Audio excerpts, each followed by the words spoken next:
Good morning. Welcome to my live stream. In this stream, I am going to talk about stocks. We're going to talk about long-term stock investing that is based on fundamentals, based on intrinsic values. We just don't fall in love with companies and just buy just because they're a cool company or because a lot of people are buying it. We look at the intrinsic value of a company, looking at the intrinsic value cash flows, intrinsic value of profits. We look at balance sheets, make sure balance sheets are healthy, the business is really good. We look at the desirability of the business, which is based on their competitive barriers, keep competitors out, based on their ability to grow their top line revenue, to grow their profits, and to grow their free cash flows. So that's fundamentals based investing for a long-term minded investor. That's what the channel's about. That's what this stream is going to focus on. You could be a member of this channel. It gives you a lot of access to tools that I share to them with the members, access to my research, which every evaluation that I complete, I update each month, and I provide that as a directory for members. And I also give you access to a member call. We had a terrific call last night. Thanks to everybody who made it. It's great to talk last night, talk about a good list of stocks and go through investing. A lot of young investors in the channel, and that is awesome.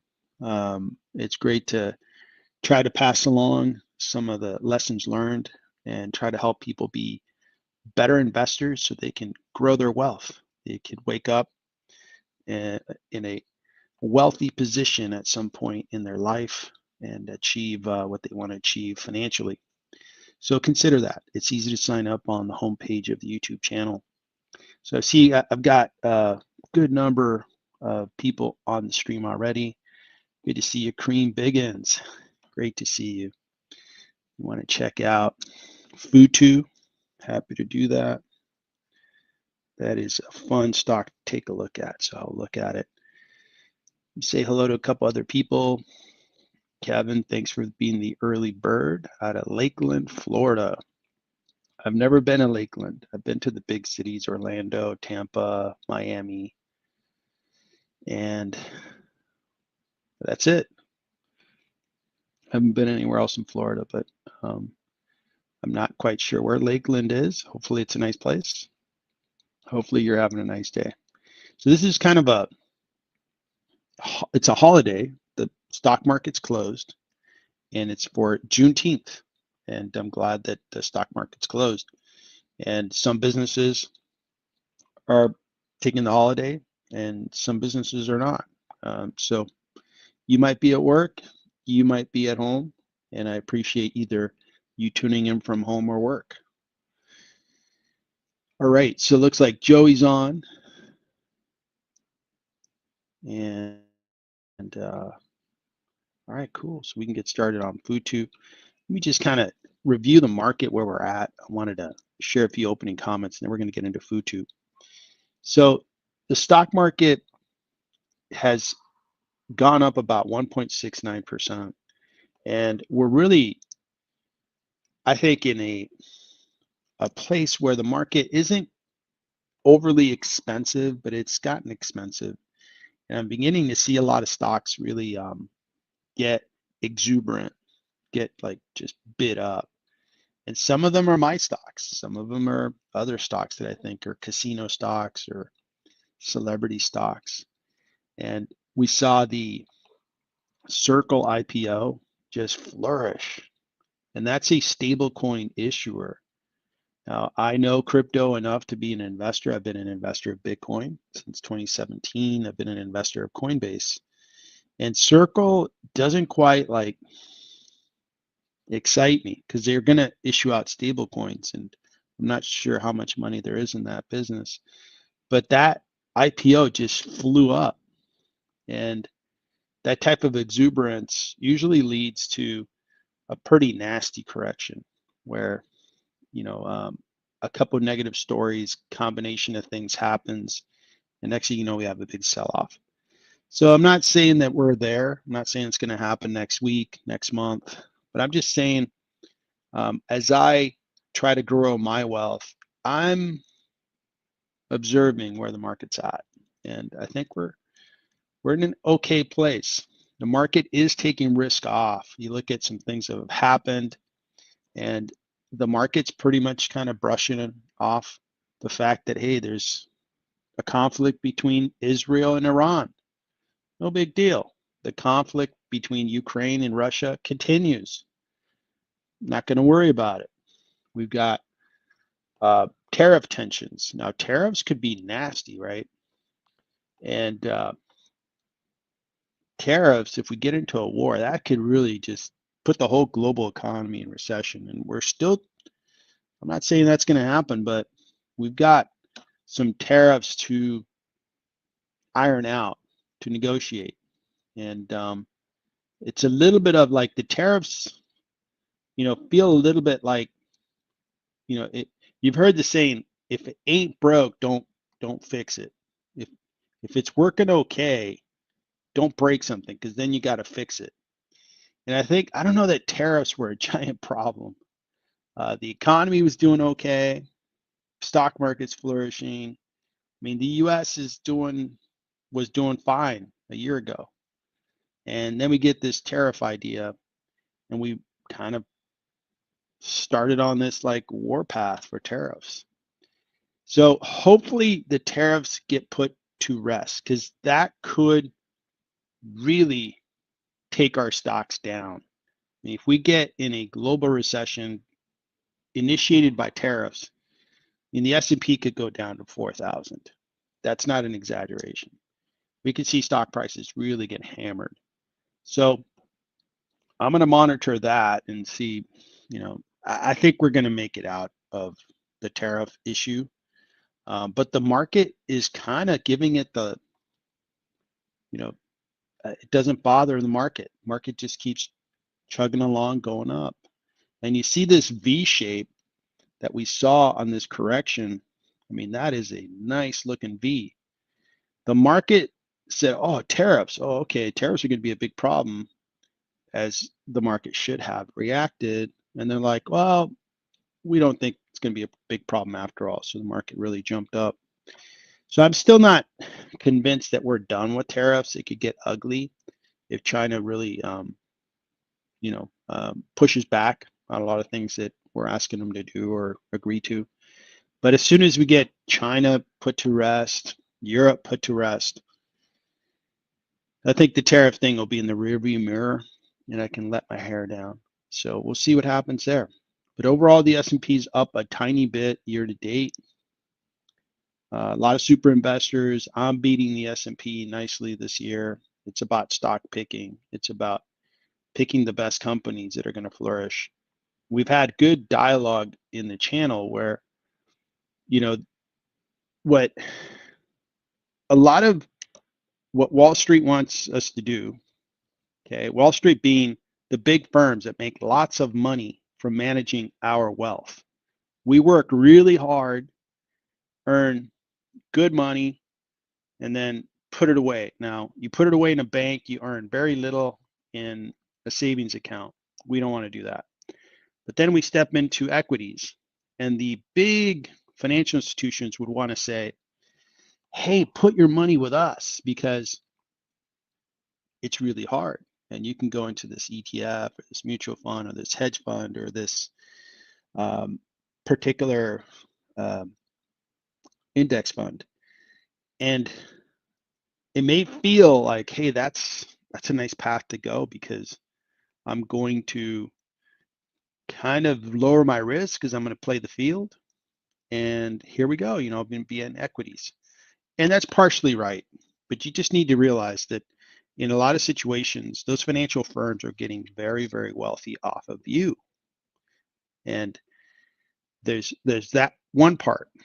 Now, the biggest part that I think an investor misses out on is you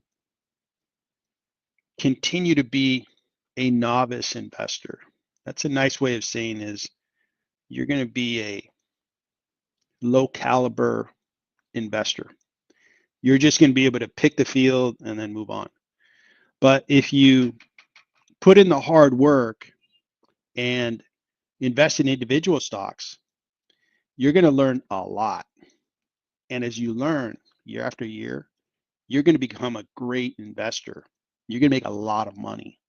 That's what I would want you to consider when you invest in individual stocks. So keep that in mind. Give me 1 second, guys. I need to answer a call.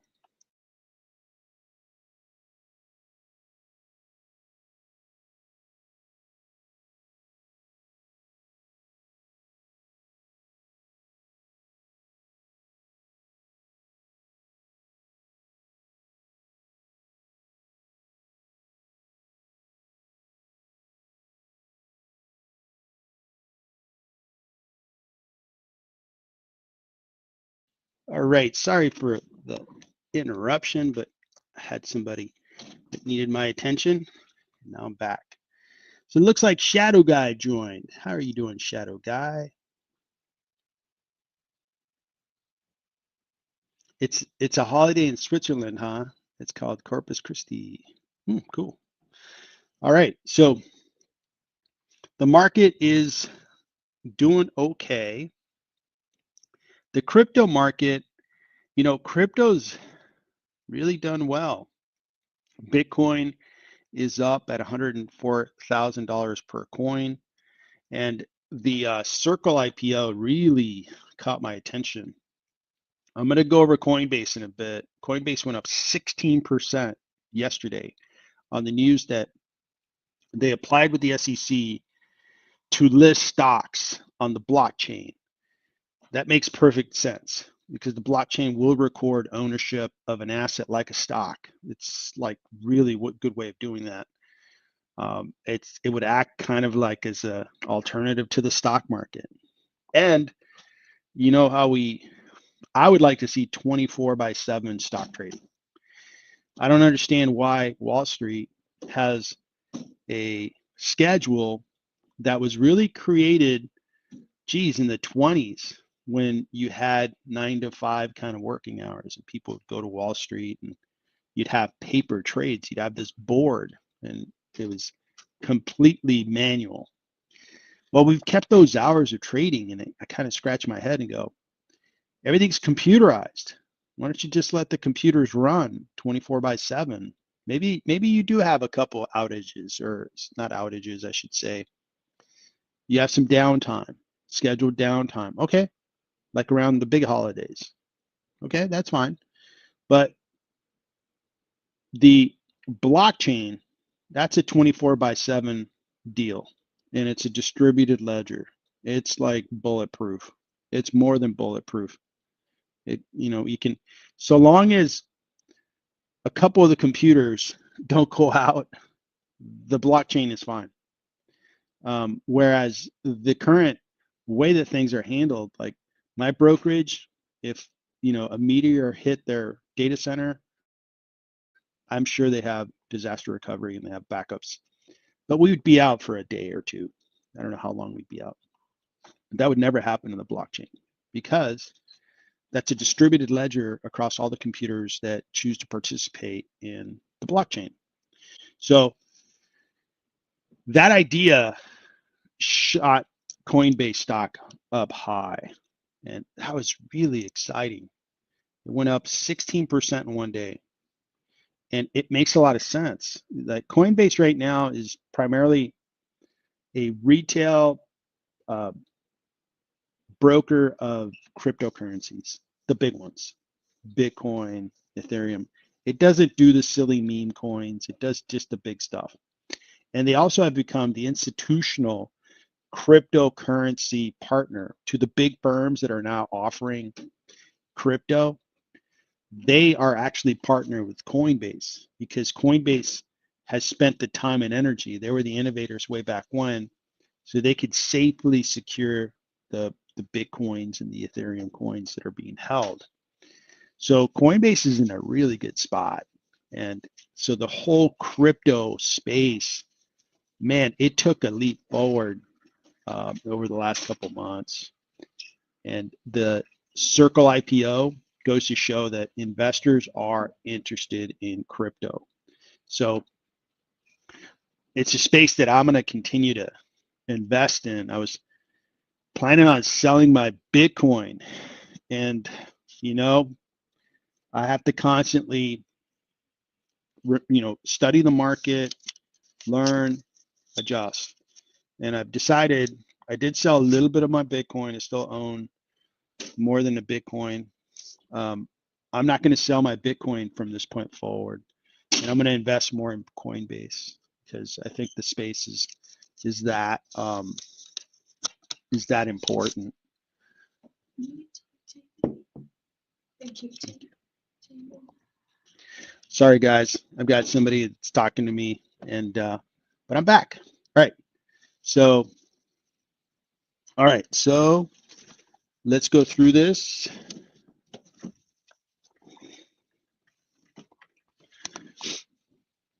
We'll look at Coinbase, and I'm going to look at it fundamentally. But first, I'm going to look at Futu, which is a stock that somebody requested. One of the members, I think Cream Biggins, wanted to look at Futu.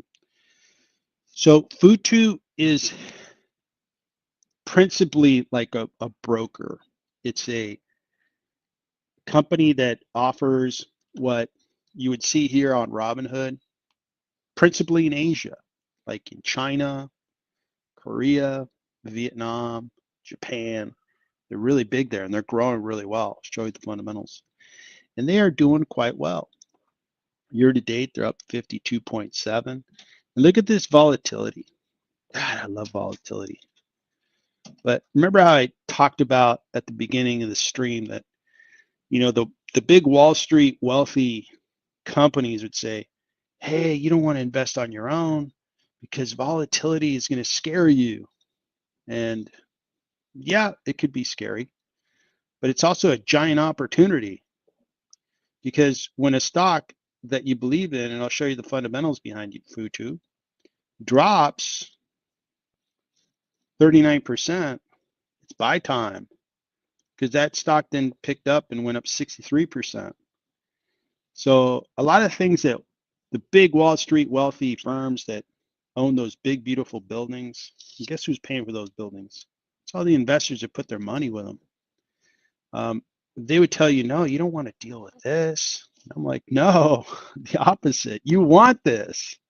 You want volatility. So when stocks come down, you pick up shares, you throw $5,000 at it. And next thing you know, you take that $5,000 of fresh money and you turn it into $8,000. That's what I'm talking about. And you turn it to $8,000 over the course of 2 months. So keep that in mind, that in this channel, my reason for being an individual investor and investing in stocks directly, having a YouTube channel, is because first, I worked hard for my money. Second, I used to put my money with hedge funds and mutual funds. I hired wealth advisors, and I just was so dissatisfied with that. I just decided, I'm going to take my background. I'm a educated accountant. I have an accounting degree. I did corporate accounting. I have an MBA, so I did big modeling. Love that stuff. Did big statistical models and computerized models. Loved it. And I've worked professionally, for a long time. And I put in the time. I've been reading Warren Buffett's materials for 30 years, Peter Lynch, Pat Dorsey. And what you're seeing when you look at my models and so forth is that learning curve that I've invested in. And I really encourage you to keep climbing your learning curve so you have the intellect, the economic, I think, knowledge, wisdom, you have the skills to make yourself more money with the money you've already earned. We work plenty hard for our money. So keep that in mind, and this is a perfect example. So let's look at Futu fundamentals, and then I'll show you my valuation. So Futu, here in the States, you may be familiar with a company called Moomoo. Moomoo's a part of Futu. I didn't name the company, right? It kind of has a fun name to it. but they do securities. They're a lot like Charles Schwab, E-Trade, that kind of thing. And they do Futu and they do Mumu. Mumu is offered here in the United States. So we've got $17 billion in market cap. All right. And they're call it a $1.8 billion revenue company. So you're paying about 10 times revenue. That's kind of teetering on getting a little expensive. 20 PE, if they're growing, that's not expensive. Analysts still think it's a little discounted. Now let's take a look at the good stuff here. Now, revenue growth. When a company's growing their top line, it represents a lot of things to me. First, just follow the logic. If a company's revenue is growing, they're getting more customers. That's a big positive. The existing customers are buying more products and services. That's very positive. And the company could be raising prices. That's really positive. So when you see a positive growth on that top line and it's consistently green across the board, it's a giant green flag for me. That's the kind of business I want. A business that continues to attract more customers, sell more products, sell more services. That's the kind of business I want. So this top line is really important to me. As you look at companies, and it's not about, you see how much data is available to us. You got like 1,000 different metrics you can look at for a stock. There's too much information. So you got to separate what's not important and only look at what's most important. That's how I think is give me a couple metrics that are most important and then help me make a good decision. That data helps me make a good decision on a stock. So top line revenue is one of those that I have to look at it. It tells me so much about the business. Now, do I believe in the Futu business? Absolutely. I think stock investing is really flourishing in Asia because a lot of people in Asia, like here in the US, they work very hard for their money. They want to invest it and they want to make more than what the bank is willing to pay them in a savings account. So they are going to, in China, they're going to Futu, investing, buying options and all that good stuff, just like we are here. They're excited about their companies like Alibaba, and they're excited about our companies like Microsoft and Meta. So that stuff's happening. I really like their business. Now let's take a look at, so they're growing, but I want to know that this company makes a lot of money in the form of profit, and they get to keep those profits in the form of free cash flows. So let's take on profits first. Now this is a financial services based company, so we're not going to see a gross profit. They're not making a widget, putting materials in it, labor, and then shipping it off. No, they're providing a platform. Okay, so their profit margin, net, once they're done delivering all their services, paid for everything, paid for the accountants, paid for HR, paid for the computers, 47%. Man, that's a great margin. So these guys are very profitable. And it's not the first time they've been that profitable. Look at that. How many years they've been really, really nicely profitable. And then operating margin is very good. And it's been a very good operating margin for a long time. So that's another giant green flag. Like, hey, these guys are making a lot of money and they're growing. And now cash. So cash has been a little up and down, but the most current full year, they did $30.8 billion of free cash. Okay, so 30 billion, remember that number, and look at their market cap, 17 billion. Whoa, so they make a lot of cash, more than their market cap for 1 year. In other years, it's been up and down. So I really like their revenue growth. I like their profitability and their ability to create free cash flow. Let's take a peek at that balance sheet. Balance sheet's really important. And again, it's not about looking at 20 different metrics for the balance sheet. It's about keeping it simple. What's most important? Debt. If they have too much debt, that's usually the signal that that business is in trouble. They could be going bankrupt. They're going to have trouble paying their interest. A lot of bad things happen. And these guys, they have $12 billion of cash, $1.4 billion of debt. There's no debt. They can write a check and pay off the debt. So very good balance sheet. I want to see that. I don't want to see like what you see with CoreWeave. CoreWeave has a bunch of debt. And if they have any kind of slowdown in their business, any kind of hiccup, one of their customers goes bankrupt and can't pay their invoices, you're going to see CoreWeave really, really struggle. And the investors that own CoreWeave are going to get tortured. So everything's looking good there. So all these fundamentals look really good. What are analysts thinking about the stock? We got 4 analysts, not a lot of analysts, but one analyst thinks, hey, it's a $170 stock, on average 136, and the worst case scenario, it's a $95 stock. So all that looks okay. Now let's take a look at my valuation of Futu. All right, so here's Futu. Updated it on May 29th, and this is the listing of all the valuations I performed.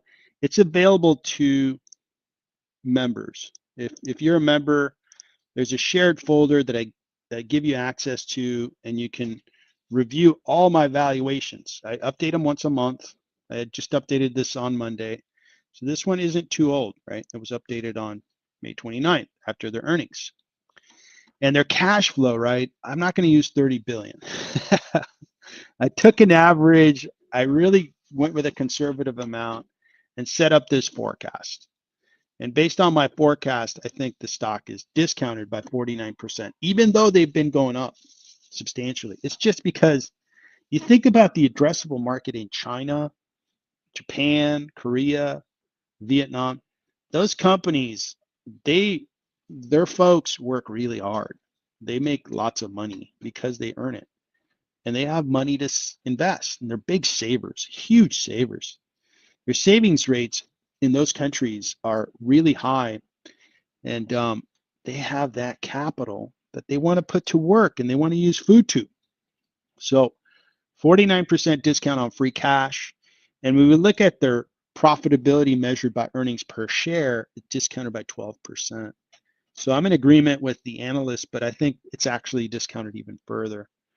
So I'm using an 11% discount rate because it's outside my home country. I'm in the US, and Futu is really a Chinese company, Hong Kong-based company, excuse me. I think it's the same, right? Hong Kong is a part of China. And so all in, and I like Futu. I think Futu is terrific. The fundamentals are there. The big story, I like the big story. I like the big story a lot. Let's get to my desirability quadrants. I'm going to move Reddit off to the side here. Let me see if I have.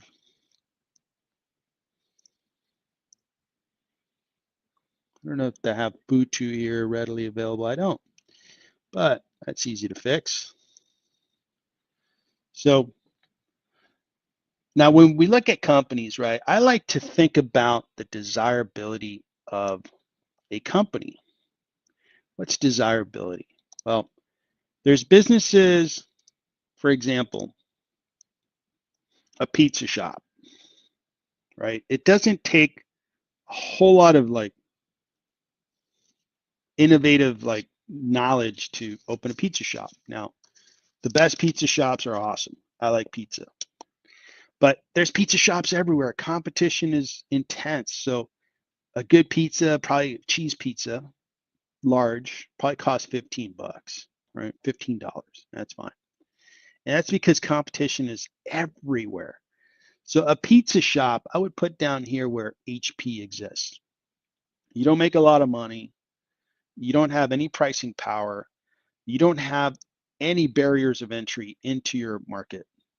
Somebody can open a pizza shop down the street. Somebody can open up a pizza shop down the street on the other side. Some big franchise can come in and put 10 pizza shops in your town and really make your life hard. So a moat means you have a patent, or your technology is so good like NVIDIA that nobody can compete with you. Or it's like Meta, where your network power is so intense that over 4 billion people are daily active users of a Meta platform. That's massive. That's like, geez, man, half of the Earth, population of Earth, is using Facebook, using Meta, a Meta platform, Instagram, WhatsApp, and WhatsApp is like heavily used. So that's the moat. And then if you have a big moat and you're able to grow your business, have great profits and cash flow, that's beautiful, because it's great that you can grow and make lots of money, but you need to be able to protect it. That's why that moat is super important. Good example of that moat is Microsoft. Microsoft has incredible moat based on their products are really good, their network power, their balance sheet, and their constant innovation. And they're able to hold and keep their revenue growth, profitability, and free cash flow, which is why they are the most valuable company on our stock market. So let's rank Futu holdings. Competition. I would say, now I'm basing it right in China, Hong Kong, Japan, Korea, Vietnam, and surrounding countries like Thailand. And I'm going to say their competition, they get an A, because I think they're leading the pack. Network power, I'm going to leave it as a B, and they have a terrific balance sheet. Revenue growth, A. Profitability, A. Cash flow, A. So they get A's here, and they're able to protect it, defend it. So I think Futu Holdings belongs in the green. Okay. And green companies, I'm willing to pay a fair price if I just think, man, these guys are going to own the future. I need to own that company. But I don't need a big discount. If you gave me a discount, I'll take it. And we're getting a discount on Futu. So I'm a buyer of Futu. I'm going to buy on dips. No problem with that. It's out of my home country. I own 2 Chinese stocks, Alibaba, Futu, and I own ETF. And I'm good with that selection. I don't want to get carried away in China, because I don't know China like I know the US. And I actually have better knowledge of like Mexico and some parts of Latin America. So I invest down there a little bit, not a lot. So Futu is a desirable company in the green, and that's where I rank them. So I think it was Kareem Biggins asked about Futu. Hopefully that gave you a good review of this really cool company. Go Futu, keep making that money and bring it home to your investors. Nice 1 annual return. Look at this volatility. Oh man, craziness. And we're getting up there where this stock, if it could break out of, 120, we'll see where it goes. But man, if it could break to like 150, this thing's gonna fly. This thing's gonna go to 200, is my feeling. So I kind of wish I had Daryl, one of our Discord buddies, because he does charting so well. In fact, let me check my Discord really quick, see if Daryl can join me.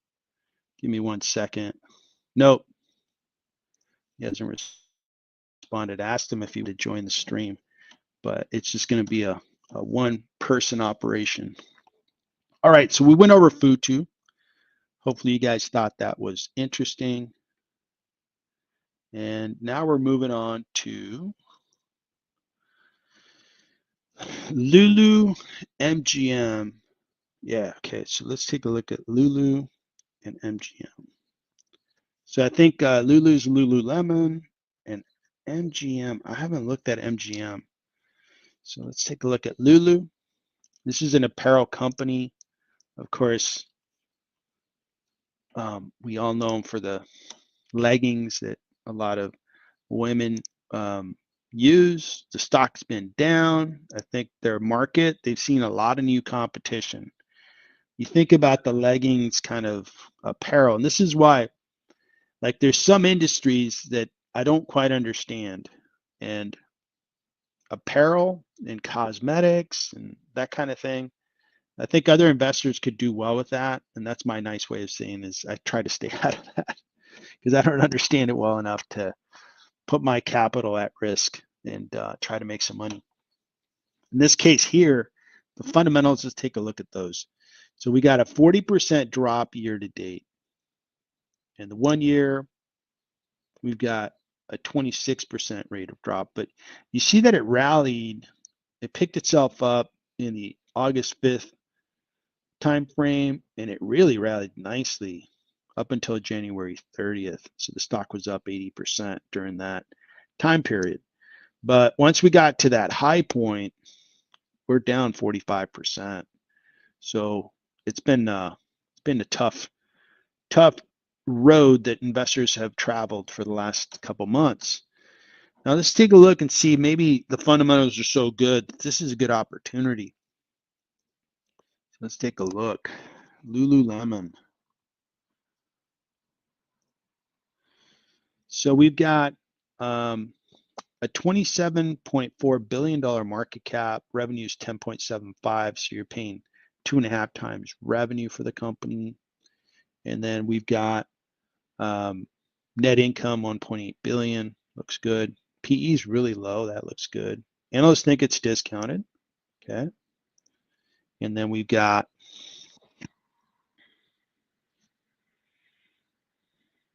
good revenue growth. They were growing faster, especially in the years where you had a 42% growth during the year when we had all these stimulus checks. I'm sure people are getting stimulus checks and saying, oh, I'm going to go buy myself some new Lululemon leggings and apparel. So it's hard to match that. But now we're down to 9%. I'm going to look at the quarterly. See if the revenue is becoming harder to get for them. Part of it is they're becoming bigger, right? It's just harder to show high percentage growth rates when you have a bigger number to climb on top of. So that's just part of the mathematics there, but not bad. I mean, this isn't bad at all. This is looking okay. Then we look at the profitability, gross margins, 59%. That's good. For an apparel company, that's very good, in fact. They have a strong brand. I know my wife likes her Lululemon apparel. She thinks it's a little expensive, but she likes that apparel. Profit margins look good. And then the free cash flow margin looks pretty decent, but based on the average, yeah, it's about the average, maybe a little lower than average for looking at the last 7 years.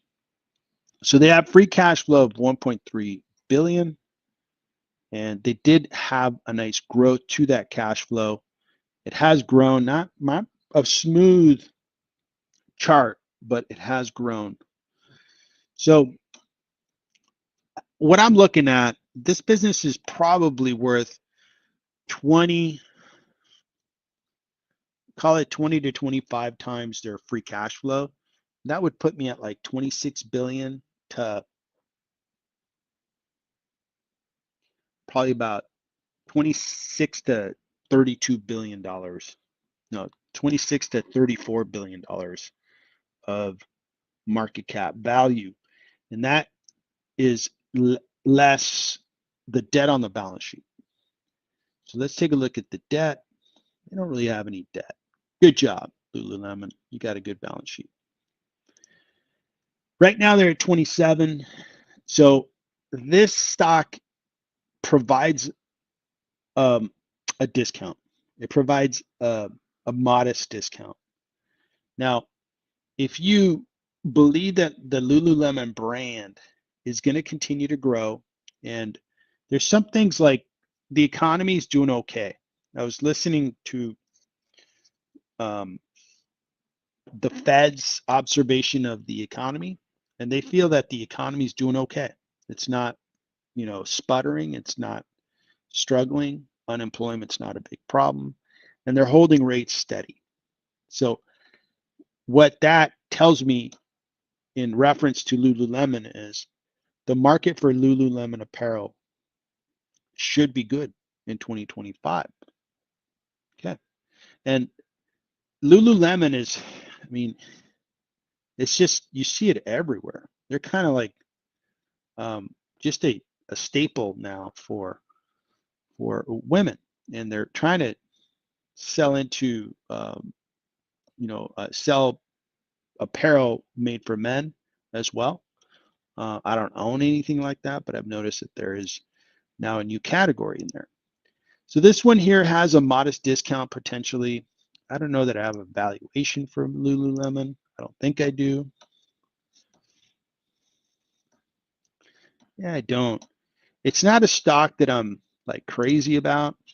And a part of me, see this is why I wouldn't be excited about an investment. I think Lululemon, I could stand to make 10, 20%. And for all I know, it drops a little more. Now, if this thing were to jump up to 500, you could double your money, right? But I think this was based on the higher growth rates that they were seeing. See, like this peak here in 2023, when we look at their fundamentals, they were growing at 29%. Well, now their growth rate is 1/3 that rate. And that's why the market said, okay, if you're not going to be a 30% grower, we're not going to value you as a 30% grower. And slam, a lot of the value goes out of the stock. That's rational. That makes sense. That's logical. Can't argue with it. So do I expect it's going to go back to 500? No. If they can get to 30% growth rate, absolutely. But are they going to be able to do that? That's going to be hard. They're a bigger company. Can they get to 300? Absolutely. That'd be a nice little gain. It'd be probably about a 20% gain. But that's like the ceiling that I see in the stock. I'm trying to find stocks that can double in value in the next 5 years. That's kind of like did it work or did it not work? And if they get close to 100, it worked. If they get to 500, beautiful. It worked really well. But this one here, I just don't think over the next 5 years it's going to double. It would not be a stock for me. They don't pay dividend. Maybe they should start paying a dividend. They make a decent amount of cash. And that's my review of Lulu. Not the right stock for me. I don't think the fundamentals are, causing me to just fall in love with this stock and go, no, this is a really good stock. I need to really pay attention. I'm like, okay, I've seen this before. It's going to go up and down. I don't think it's going to go back to that $500 stock price that it achieved a couple years ago. So let's move on to MGM.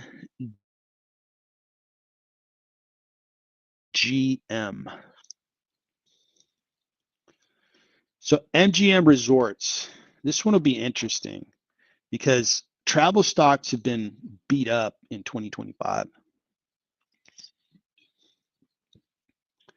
Okay, so year to date, not bad, only down 2%. Some travel stocks are getting beat up. 1 year, down 16%. The 5 year, the stocks worked. For most investors, you got 79% rate of return. That's pretty good. So this company is a $9.24 billion market cap company. Now, MGM Resorts, I know them because I go to Las Vegas from time to time. They have a big resort there. I'm sure they have other resorts as well. And they have 9.24 billion in market cap, revenue 17 billion. Net income looks good. So their revenue is much more than their market cap. So you're paying a fraction of a 1 year sales on the market cap. PE looks okay, 15. Strong buy with a discount. So these guys haven't done much over the 1 year. And coming out of COVID, this stock really worked. But really after April 2021, this stock has not worked. It hasn't worked for 4 years. So interesting. Let's take a look at the fundamentals.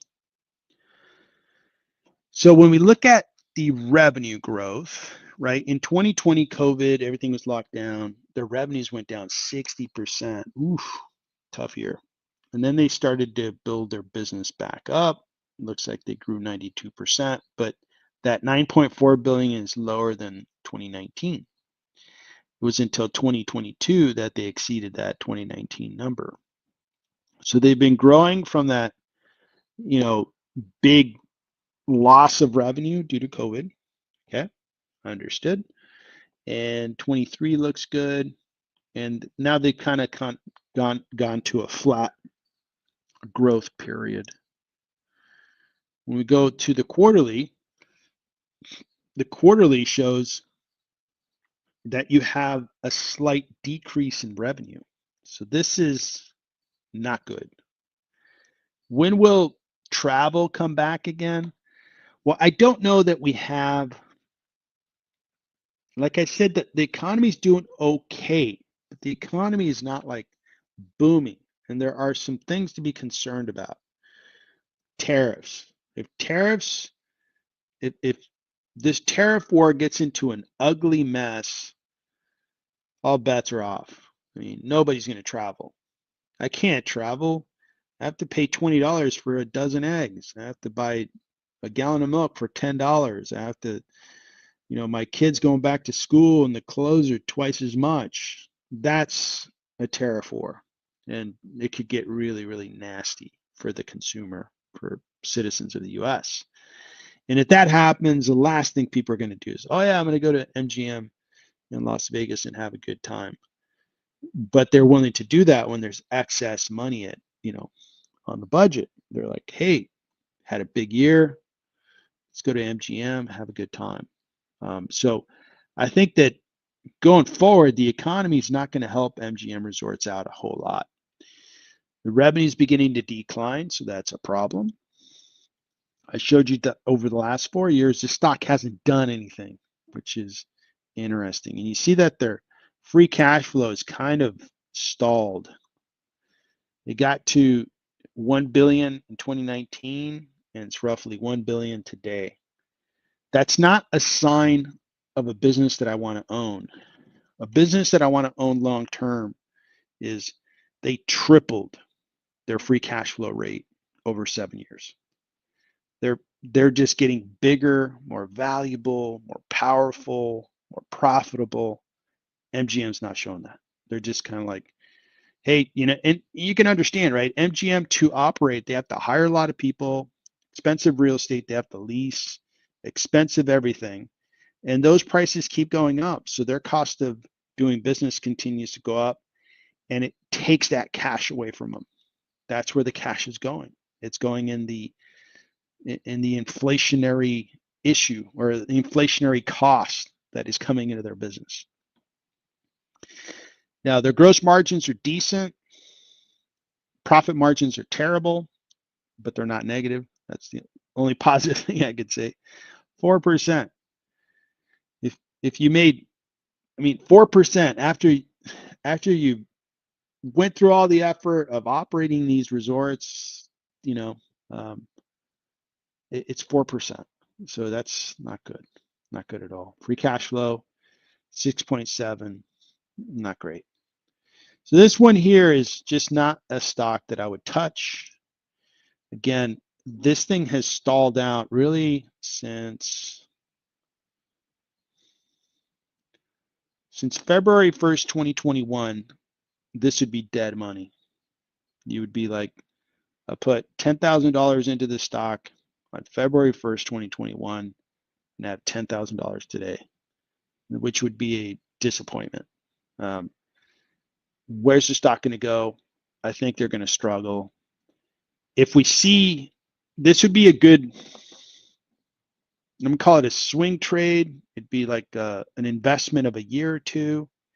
If you see MGM fall maybe to $25 a share, and now you start seeing that the economy is forecasted to begin to really grow and flourish, you buy at the right time, and then you'll see MGM flourish, because when the consumer is more confident, hey, I got more money in my pocket, I made a nice bonus at work, let's go to Vegas, let's go to some place and enjoy a nice vacation.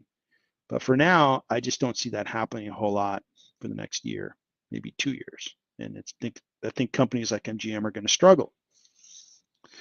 So thanks for asking about MGM as well as Lulu. Those are my comments there. Jay Zab, good to see you. PT, very good to see you. Shadow Guy. I'll let you know when we can start importing eggs from Switzerland. That'd be interesting. That might even work. People would be like, Swiss eggs, never had one. And they'll buy one. All right, so I have a long list of stocks that I wanted to go over if the coast is clear. Now, if you're a member and you want me to look at a stock, just put it in the chat. If you're not a member, $5, $5 super chat, you could buy it, and then I'll review whatever ticker you put in there. Of course, you could join as a member very quickly while you're on this stream, and boom, you can ask for a ticker to be reviewed. You can ask for 2 tickers to be reviewed. You can come back tomorrow and ask for another one. You can come back next week and so forth. So you see that you're getting a much better deal if you become a member. Let's take a look at our friends at Coinbase. Now, Coinbase up 16% yesterday. And it's not because just the market felt generous. It's because this guy is a pretty intelligent, genius guy. Just to give you a quick bio, guy grew up in the San Jose, California area, and he software developer, and he read the original white paper on Bitcoin, the guy who created Bitcoin, and he thought, this is a really good idea because he lived in Venezuela. He had a gap year, and he wanted to live abroad. He went down to Venezuela, and he lived in Venezuela. And he observed that inflation was just really bad down in Venezuela, and it really hurt like the average person. And when he read the white paper on Bitcoin, Bitcoin was born from the frustration that existed in the subprime market meltdown of 2007, 8, 9. The big financial institutions, the ones that I've been, bad mouthing during this stream, that their aim is to make money from us. They sponge dollars away from our hard-earned money. That's their job. That's why they exist. That's why they get paid all this money, is they try to sell us instruments that are hard to understand, and they make a lot of money. And that's what they did with subprime loans. They lent money to people who couldn't pay it back. And then they were, just from an institutional perspective, they got even greedier, and they packaged all these loans with good loans. So there was almost like they mixed a bag of bad loans and good loans. Then they sold them off to a lot of institutional investors who thought, all right, we're going to buy 100 mortgages. And these are mortgages. People live in their houses, so they're going to pay their mortgage. And we're going to earn 6% or whatever the rate of return was. Well, that wasn't the case. And it caused a humongous recession and devaluation of real estate, huge write-offs. The government had to jump in and bail out these big corporations, big Wall Street players, big insurance companies. While the average guy was sitting there going, what? My neighbor or my friend, and I know people that lost their homes. There was a family in my neighborhood that lost their home. Well, the government didn't bail them out, but they bailed out AIG. They bailed out a bunch of wealthy people. Now, I'm not here to, this isn't like a social channel, political channel. I'm just calling the balls and the strikes. So this guy lived through that, as I did. He visited Venezuela and saw, not Venezuela, Argentina, and he saw how people struggled with the inflation. So this white paper really struck a chord with him. And he said, Bitcoin has a future.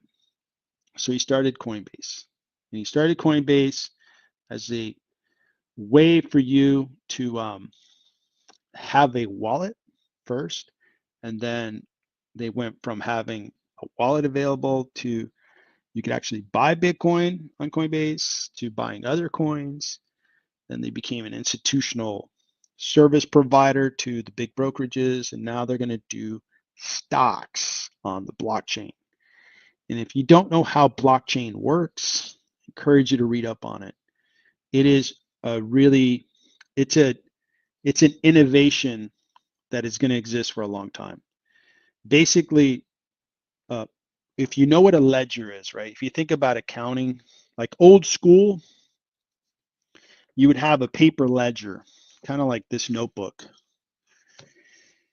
And the way that they would keep the ledger going was somebody would go, okay, hey, today we sold, $1,000 of eggs to Shadow Guy in Switzerland.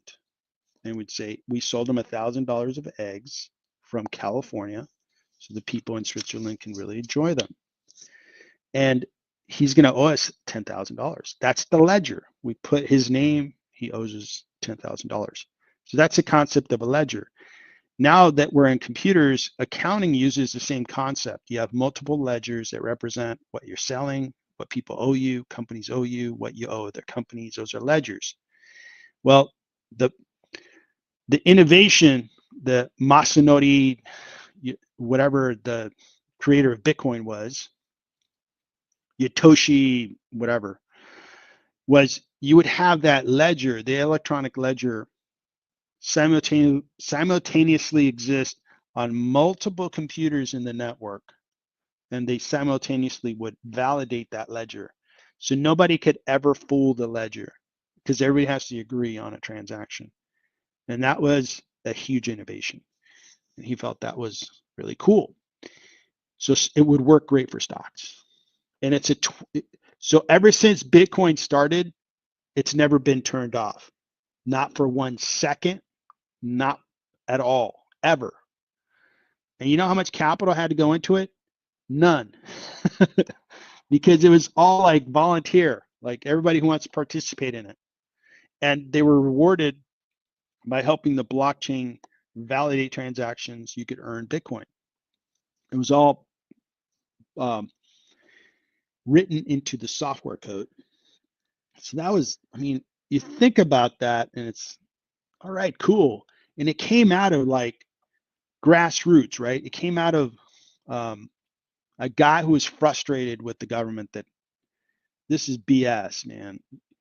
The big firms caused the big, subprime mortgage disaster, and the government bailed out the big guys, but the average person just run over by it. So now with Bitcoin, none of that. The government can't touch it. The government can't influence it. And Coinbase is right at the center of that. I own Coinbase stock. I believe in the company. And part of why I invested is the innovation of them putting stocks into the blockchain. I felt that they're going to continue to do things like that. So I bought the shares before they did institutional services to the big firms. That was an innovation they came out with. And now they have this innovation. So I'm going to buy more Coinbase stock. Now let me show you the fundamentals, because I love the company, but show me the fundamentals, because I don't invest in a company that I don't see the fundamentals in. So fundamentally, market cap 75 billion. Over the 5-year, as many IPOs do, which I expect the Circle IPO is going to do, they come out and they're super red hot. Everybody wants it. And then everybody realizes, they're not making money yet. They're kind of, trying to grow their business, and the stock tanked. So you want to buy here. That's the way I'm going to play Circle. That's the way I play IPOs. Rarely does an IPO ever work. CoreWeave, you're going to see this. CoreWeave is going to go wham at some point. So this was the right time to buy, because if you bought over a better period of time, you did really well with Coinbase.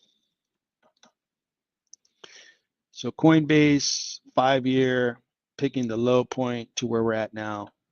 If you bought during the 2023 year, you're up 787%. Yeah, buying at the right time, doing your homework really does make a huge difference, right? All right, so Coinbase has been a rock star stock for 2.5 years. Good job, Coinbase. Now, let's look at the fundamentals and see what the company is worth. $75 billion market cap, revenue 6.67. You're paying 12 times revenue, which could be expensive. If they're growing really fast, it's not expensive. Might be a good deal. P of 54, same statement. If they're not growing, that's expensive. If they're growing, okay, that's understandable. Keep in mind, companies like Palantir is 600. Okay, so let's see what they're growing. Okay, 76 growth. Okay, all right, that P is okay. The price of sales, that's fine. You grow at 76%, all sins are forgiven. 100% before that, we had the crypto winter along with the stock market collapse of 2022. Not collapse, just bear market. But look at these growth rates, 514. So you have really intense growth rates in Coinbase. So that looks good. What kind of money do they make? All right, well, that's important. Gross profit margins, 85%. That's a beautiful number, if I may say. 85%. That's awesome. And their free cash flow rate is really good. So they're producing free cash flow, they're very profitable, and they're growing really fast. And they have this big picture idea. They're the leader in crypto brokerage, now soon to be potentially stock listings on the blockchain. I mean, that's just like, wow, man, these guys are going to go places. They've already been places, and they're going to go to higher places. So I like their fundamentals. I have a full valuation on Coinbase, which I'm going to show you in a bit. The balance sheet's excellent. Why do I say that? Because the number one thing we got to look at is debt.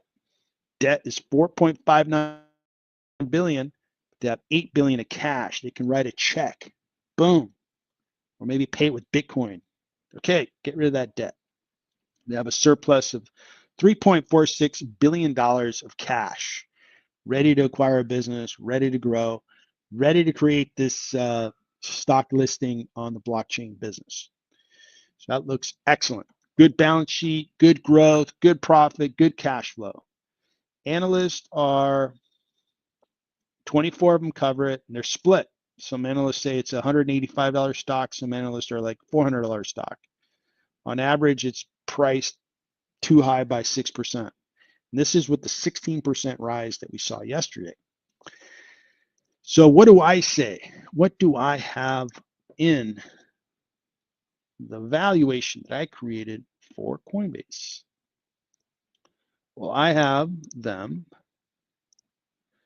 I'm using a 9% discount rate, which is higher than a low risk stock because it's crypto. It has a level of risk. And I think it's priced 11% too high. And that 16% rise in the overall rise we've seen is causing that. Am I selling my stock? No. Stock like this? Nope. It could be 40% price too high. I probably wouldn't sell Coinbase because I think they have this big picture advantage. When you look at Coinbase, and let's go to the desirability quadrant real quick, because I like to think about in their market, how powerful are they? Who could take them out? Who's going to be a threat? How can they keep those? Let's start with the revenue and all that stuff. So revenue of 80% growth, yeah, beautiful. Profitability of 85% margins, beautiful. Free cash flow, excellent. All right, but can you keep it? I get it. You're growing, you're profitable, and all that good stuff. But do you have the barriers to keep your competitors out, and they can't come in and take away your market? Competition. They're the only publicly traded cryptocurrency exchange in the world. So that brings a lot of confidence in the market. market's like, hey, you know, they're publicly traded. You get to see their financials every quarter. I'm going to put my money with Coinbase, and they've been growing really well to the point where institutions trust them. So when you're seeing Charles Schwab, they're using Coinbase for their custodial services, and that comes with a lot of positive brands. So they don't really have a competitor. They're the number one in their space. Network power, A. Why? Because it's Coinbase. There's no other larger, more respected cryptocurrency company out there. Balance sheet, excellent. So this is an A student. Nicely done, Coinbase. You graduate with a very good title of being a very desirable company. Now, there's some companies that are strategic. I just don't see myself selling it, and Coinbase is one of them. I've seen Coinbase, just the volatility. They go in zones of being priced too high and then priced too low. When they go down, I buy. Right now, I'm just holding, just watching the show, appreciating it. Now, as I learn more about their listing of stocks on the blockchain, and I get enough information where I could put it into my models, maybe it'll make them more valuable. Maybe I'll have to increase the value, and then that they would be discounted based on that new projection. But right now, it's just a story. Don't have any concrete, data to work with. So for now, I'm holding Coinbase, but it's been a really, really good investment. That's what it's about. It's about picking a stock. It's beaten down. Markets like Coinbase, are you kidding me? That's just a bag of losers. Let's sell it off by 90%. But when you look at the fundamentals and you understand the company, you take that bag of losers and make 787% rate of return. That's what we're trying to do. We're trying to make money. We're trying to grow our wealth. This is what we're trying to do. So it's had a really nice rise. I mean, I was buying shares here, but who wasn't buying in early April, right? Everything was tanking. But since early April, it's up 84%. Go Coinbase. Good job, Coinbase. It's a feel-good stock. All right, so we went through Coinbase. Do we have any other requests out there? Let's see. Yeah, so I just answered your question, Cream Biggins. It's actually priced at a premium right now. I don't have a discount. Negative 11, when you see this, if you were going to the sheet of valuations, this means that the stock is priced 11% too high. And again, I'm not selling Coinbase stock. I'm not selling my Google stock. I'm not selling my Amazon stock. I'm not selling my Uber stock. I'm not selling my Meta stock. There's some stocks that are just not going to go anywhere. My Robinhood stock, not going anywhere. Even like a lesser known name, less sexy, is Kroger. Really good business. It's not going anywhere. It's just going to stay put. Set it and forget it. I'll wake up 20 years from now. Kroger will be worth, 3, 4, 5x. All right. Now we're cooking with gas. Went over Coinbase. All right, so let's talk about a lesser known company that had just a really good day yesterday. And this stock, this volatility is fun to watch. So Oscar Health up 16.5%. What a rise. And in after hours, I mean, it's going to be a long after hours, but 3.5%. So this thing's really rocking. And I've seen multiple publications say that this stock can really set to really go up fast. Part of the reason is that it's a small cap, 4.77 billion, revenue 10 billion. Now, before I proceed, let me mention Oscar Health came out of a live stream. One of the members in the chat said, hey, can you look at this symbol, OSCR? And this is 4 months ago or so. And we looked at it and man, we hit pay dirt. It's like, man, this company looks great. And you look at their volatility. They IPO'd. And of course, remember I showed you the Coinbase IPO? IPOs tend to do this. If I show you 100 IPOs, we're probably going to see a similar trait out of 95 of them are going to look like this. But then since then, it's really risen nicely. Over the 1 year, this is flat money. But we started looking at the stock. It became really investable here. Let's take a look at the year to date. Up 39% year to date. But when you look at key points to buy this stock, because it offers such drastic volatility, right? Look at this. Sells off, rallies, sells off, rallies, sells off, rallies. So it's easy. If you believe in the company, you think the fundamentals are pricing the stock much higher than where it's currently priced, then you wait for these drops and boom, easy way to make some money. So let's take a look at those fundamentals. So we've got a $4.77 billion market cap company, $10 billion in revenue. So you're paying pretty much half of sales for the company. This is a health insurance payer, and they focus on the small business and individual, which is a huge market in the US. And the other big insurance companies, they don't want this space. They like the big deals with big employers, 100,000 employees, put them on an insurance plan. They make lots of money. So we're talking about United Healthcare, Elevance, that's where they want to go. And they leave this space to those that want to capture it. And Oscar Health is led by a CEO of a big insurance company that came over and thought this is a space that has a lot of fertile market to it. PE is 40. We'll see if that's expensive in a bit. And it is getting a little pricey on the stock. Now let's take a look at growth. 54% growth. 56, 47, 109, 384. Wow, that looks pretty good. So what does revenue growth tell us? More customers are coming and getting the insurance from Oscar Health. Existing customers like it so much, if there's a price increase, they're okay with it. They're telling friends, telling other businesses, Oscar Health is a good insurer. So Oscar Health is growing. It's flourishing. It's up to a nice clip of $10 billion in revenue. Now, insurance payers don't have big margins. What they're trying to do is establish scale, and then that scale becomes very profitable. United Healthcare, before they had their big problems, that was a $500 billion market cap company. I know because I was an investor for a long time.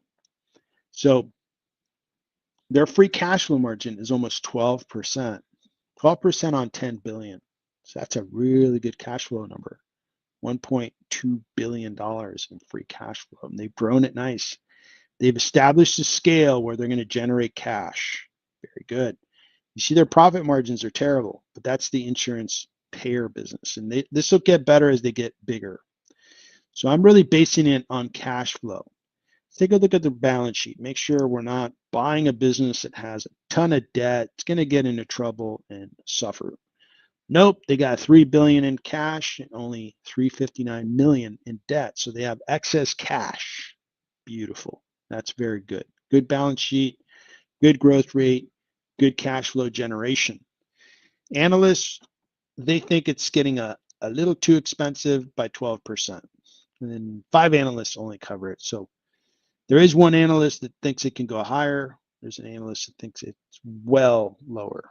So take a look at what I came up with. So Oscar,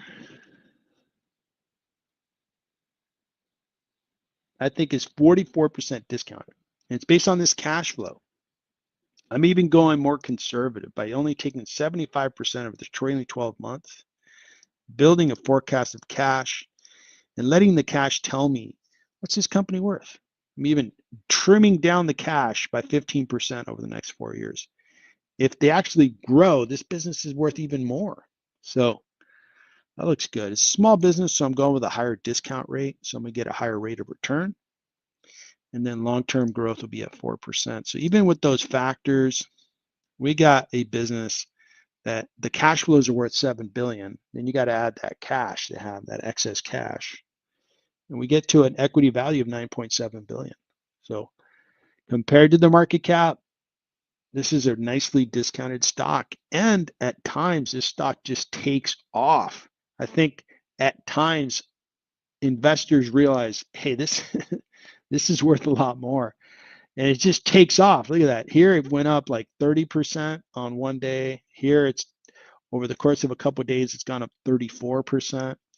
One thing I'll point out is, let's see how many super investors own it. I know Michael Burry was in it and he got out, but he got out before the stock really took off, which is interesting, right? Like, oh, dude, you didn't stick around for the party. This thing gonna work? It's not working for me. Give me a second here. What I'm trying to do is I'm trying to search to see who owns Oscar Health. Maybe if it doesn't do anything, it means nobody owns it. Yeah, nobody owns it. Michael Burry was the one that owned it. And Burry sold in the first quarter. And he's a great investor, but man, he left before it really got exciting. First quarter is ended here. So he left, and then the stock rose 43%. So the big short guy left the party before it got exciting. So interesting. All right. So that's Oscar Health. Man, cool stock. See how it trades going forward. All right. So where are we at with comments? We've got, I think I'm caught up on tickers that have been requested. And let me take a sip of water.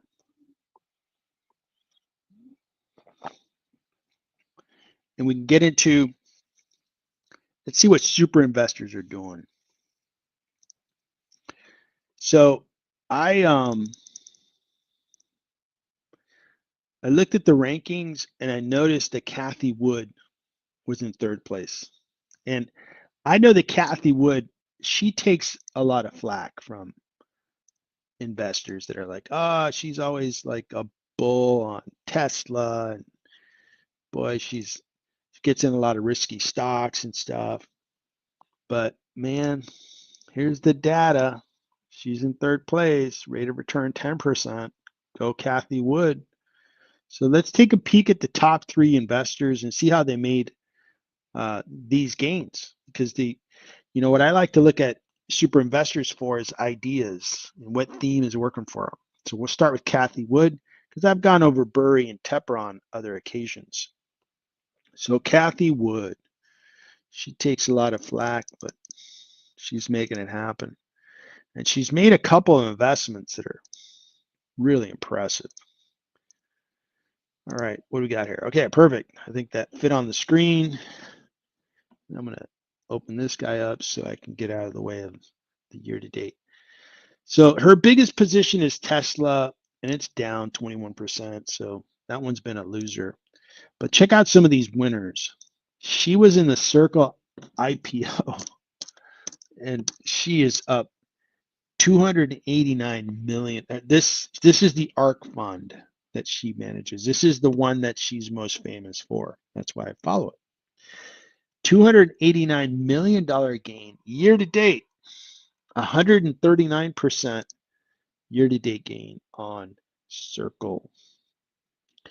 I think the second highest percent is Robinhood. I own Robinhood. Go Cathie Wood. She's up 110% on Robinhood, $141 million gain. Nicely done, Miss Wood. Number 3rd best stock, Tempest AI, 104% year to date, up 177 million. Beautiful.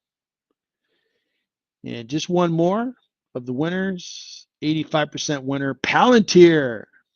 So Shadow Guy and Cathie Wood are just killing it with Palantir year to date. She made 131 million. So that looks great. A couple setbacks. Tesla's held her back. She's down 20% year to date. She's been a big Tesla backer forever. The other one, Twist Bioscience, hasn't worked. Block hasn't worked. And Beam Therapeutics, boy, it's been a loser. And she's trimmed her positions in some of these losers. Genomics, PagerDuty, Teradyne, Recursion. There's kind of a series of stocks that just aren't working. GitLab, Intelia. So there's some stocks that didn't do what she expected, but she should be given a lot of credit. She nailed Circle, nailed Palantir, nailed Robinhood. Nicely done. Tempest AI. Nicely done. Mrs. Wood or Miss Wood. Don't know if she's Miss or Mrs. So she is in third place. And in number one place is Michael Burry, the Big Short. And the guy made some money on Alibaba. And then he made some money on Pinduoduo. These are Chinese stocks. He made some money on healthcare like Molina. Oscar Health. Here's Oscar Health. See, he got out of Oscar Health and took a small loss. If he would have stuck around, boom, 42% higher. But he didn't. Ah, man. Wonder if they'll make a movie out of it. So then the one stock, he sold all his stocks. You see this blank here. And he's held one stock, Estee Lauder. And for the quarter, because this represents Q2, it's down a little bit. So it hasn't done any damage to his gain because he's kind of had such a good gain in the first quarter. But now, he's really riding on Estee Lauder. I imagine that he's going to buy some stocks in Q2. And when we get to his 13F filing, we'll be able to update his portfolio at that point. Tepper, this guy's been making it happen. He is doing really well. This guy owns the Carolina Panthers, the football team. That's how much money this guy's made. Speaking of big Wall Street names that want to take our money, he's one of them. Alibaba, and he took so much money, he earned so much money, that he bought a football team, a professional NFL team.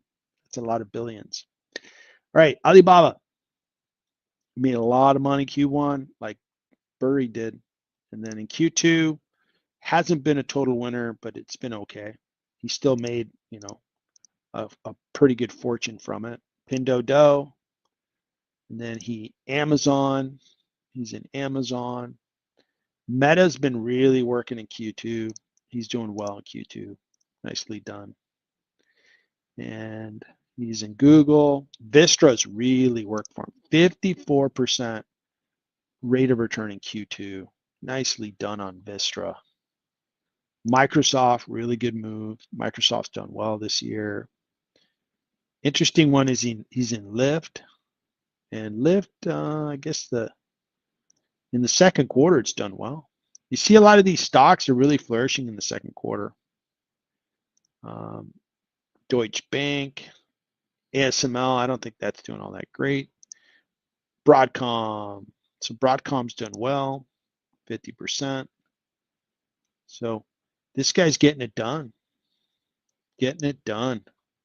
So Michael Burry's on top. Tepper is in second place. Kathy Wood's in third. Tom Lee. And this is his Granny Shots portfolio. He's in fourth place. So kind of going down to the bottom. Got a couple legendary investors like Stan Druckenmiller. He is a really respected investor, down 60%. And this is his, he doesn't invest other people's money anymore. This is his family office. This is a fund that is just his wealth. Pat Dorsey, he does manage other people's money. He's down 6%. I think the world of Pat Dorsey. Good guy. He crushed it in 24, crushed it in 23. So he'll be back. Einhorn, he's really smart, and he'll be back. Lee Lu, he's a disciple of Warren Buffett, owns a lot of what Warren Buffett owns, which is why he's kind of mirroring Warren Buffett's uh, performance. And this is looking at Warren Buffett's portfolio, not Berkshire Hathaway stock, but Warren Buffett, Mr. Buffett. I have ultimate respect for Mr. Buffett, is at 1.65 negative, and Bill Ackman, 2%. Now that opens up a story of Berkshire Hathaway, and I saw this story. I've been talking about this since early May. Now again, I always show my respects for Warren Buffett. He's been like the biggest, the most generous super investor in the marketplace for the last 60 years. He puts out a lot of really good investing theory, strategy, how he's done it. You don't have to copy exactly what he does, but you can really learn a lot from him. So it always starts with a lot of respect. But he's 94. Let's just be sensible about it. It's like he's gonna leave Berkshire. He already left Berkshire from he's not the leader anymore. And I think the stock pretty much after the announcement was made beginning of May 2nd or something like that, when they had their big annual meeting. And he announced it. He said, hey, I'm turning the reins over to my successor. And since then, the Berkshire stock has not been doing well, because I think a lot of investors are processing the fact that, well, what's Berkshire going to be without the Oracle from Omaha? So this is when the meeting happened. Stock's down 10%, and that's in about a month and a half. So I think investors are processing, okay, the Oracle from Omaha, not going to be the leader of Berkshire anymore. He's not going to have these genius moves. And the stock is doing okay year to date, but you can see that all the gains are in the beginning of the year, and now has been going down while the market's been going up. So during this time, Meta's been going up. Microsoft. The one stock that's followed this trend is Apple. Apple's had a tough time. And Berkshire Hathaway owns most of it. Their biggest position is Apple, and I'll show you their portfolio, or his portfolio, or their portfolio in a bit. So when we go year to date, we got Berkshire in blue, Apple in gold. For a while, Berkshire was trading away from Apple, but you look at this period of time, they're pretty much same chart. Both are going in the same direction. So there is a premium between really what the assets are worth. And let me tell you, and I'm glad this was the case. When I published this research, a lot of investors, a lot of viewers had a lot to say and pushed back and said, hey, you should be looking at Berkshire stock. And I'm like, well, I can look at Berkshire stock. I've done evaluation there, but I'm not. This is a comparison of portfolios. It's not a comparison of stocks, individual stocks. And I'm glad. I'm glad a lot of people pushed back on me and had questions, because I think there's a lot of love and respect for Warren Buffett. And I'm glad. Awesome. Keep bringing it, please. I did not take it the wrong way. I took it the right way. I would have been more upset if nobody cared. Like, oh, who cares? Who cares about Warren Buffett? What? I care. All right, so Apple, number one position. They own $59 billion of Apple stock. It's a lot of money. And they've lost, Year to date, 16 billion. They lost $16 billion of value from Apple stock. That's the problem. That's the number one. That's the problem. Nothing else really is even close. So where Apple stock goes, their portfolio goes. American Express is okay. It's pretty much flat. Some of his winners, Coca-Cola, of course, Coca-Cola, and probably his cost basis is like nothing. He makes a lot of money on that stock. Chevron's up a tiny bit. Coming down, looks like Oxy's still down for him, although it's been rallying lately. Kraft Heinz is down big. They're getting out of DaVita, and they got out of most of it. They just have a little bit. This is Q1, Q2, and they're down on that stock, but they're planning to get out of it. Kroger, I own Kroger, up 7.5, 7.15. And then we've got VeriSign, nicely done, Mr. Buffett. Look at these gains, nice. That's good. And these are in Japan. I had to do a lot of work on these, by the way, to get these. And I think Shadow Guy helped me a little bit on it. At least he pointed it out. So these stocks have been mixed, but some of them are doing quite well. He owns a lot of stocks. He even owns the Atlanta Braves. He owns that stock. And it's up 14%. Wonder if the Braves are winning.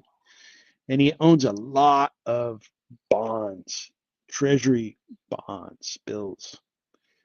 $334 billion of bonds. Woo-hoo. Go Warren Buffett. So that's Warren Buffett's portfolio. And the story around his departure, the Berkshire stock, I mean, let's face it, he's pretty much turned the company over. He's had a wonderful life, long journey, and he's going to be out. And now Berkshire is going to have to stand up on their own 2 feet and show us that, hey, this is what the business is about. When I look at Berkshire as a company and value the company, I believe I have a valuation. I do. I think the stock's 26% priced too high when I look at their free cash flows and I look at their earnings per share. In fact, their cash flows are not very good. So Berkshire, a lot of people bought Berkshire because it was Warren Buffett. How can you go wrong with having Warren Buffett manage your portfolio? But now it's not going to be Warren Buffett. It's going to be some other guy. And I'm sure he's really talented, hardworking, and means well. But he's not Warren Buffett. And he's not Charlie Munger. Those guys were so good for so long. And what's cool about investing is you don't age out. You keep getting better. You learn from your mistakes. You learn from your victories. You learn how to value stocks. You learn what your main sphere of knowledge and expertise is. Hey, I could kill it if I just focus on these sectors because I'm really good at those sectors. Well, just invest in those sectors. Don't invest in sectors that don't make any sense to you. Like I talked about, like cosmetics and apparel for me. It's like, man, it's not a space that I would invest unless it's like a big giant discount. So those are my thoughts on Berkshire and Mr. Buffett. I've studied Warren Buffett. So just to tell you a little bit about my life journey, when I was about 20 years old is when I really started to get interested in investing and so forth. And I sought out a couple of men in my community. They were quite a bit older than I was, and they were successful. And one of them talked about Warren Buffett like he was God. I was like, whoa, okay, I'm going to pay attention to Warren Buffett. And he was right. Warren Buffett's the real deal. And what's good about Warren Buffett is he's always been sincere, transparent, and there wasn't any like spinning of the truth. He made a mistake, or I should say, Berkshire lost some money recently, and Warren Buffett stepped into it and said, "It's my fault. I'm taking the heat." And I think it was around cosmetics. I forgot the cosmetics company. He said it was my decision. It's my fault, and he owned it. And it's been a couple of times when he's done that. Other investors don't do that. Super investors are like, "Well, here's what happened," and they try to spin it. At the end of the day, you're managing other people's money, right? So if it's my money, I'd just like to know the truth, and I'll probably trust you more if you tell me exactly what happened, even though it might be that, hey, I thought this was going to happen and it didn't. It was a mistake that I made. I didn't read the data right enough. My assumptions were wrong. My thinking was off, and I'm going to correct it going forward. I'm going to do better going forward, but that's the honest truth. I think that's a better way of operating. Okay, so we talked about Berkshire. Looks like Saeed is in the call, tuning in from UK. Good to see you, Saeed. So Oscar seems too high to invest in. It, that type of volatility, I get it, man. Jeez. Oscar does not make it easy. When you see a stock bounce around like it's bouncing around, yeah, I can understand that. You could have bought it on June 12th for 35% less. And just over a couple of trading days, oh my God, it's gotten really expensive. Yeah, I get that. But wait for that puppy to come down to 14. It's touched it a couple of times. Study it and say, okay, volatility. I love volatility. Come on, Oscar, come down for me. And then you can snatch up some shares. All right, so I have a tough time pronouncing your name, so I'm just going to put it up here.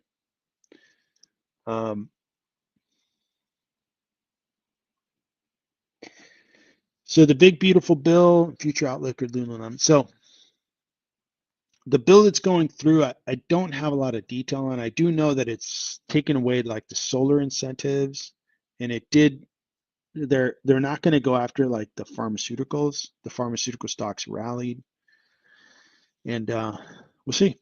We'll see. I think it's just government spending. It seems like every political leader goes into the office. Oh man, this is going to be my recipe for success, and this is how I'm going to put my stamp on spending and all that stuff. And they go through it, and you end up with like, well, that's kind of like what the last guy did, or the guy before, the guy before, the guy before. You're going to spend a bunch of money. You're going to pick a couple winners and losers. I think taxes to higher earners is going to go down. All right, thank you. Didn't ask for it, but I'll take it, and we'll see what happens. But I don't think it's like gonna really turn anything around too much. I think the biggest thing affecting Lululemon is these tariffs. We can get tariffs out of the way and get the economy really rolling forward, growing. Lululemon's going to be okay, but I don't think the stock's all that great, like I mentioned earlier. So, Saeed, any thoughts on Chinese stocks? Yeah, absolutely. And Chinese stocks came up. Was it last night? See if I can look at my notes from last night.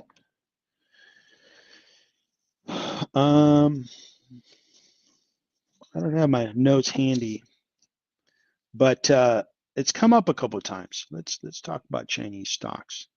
So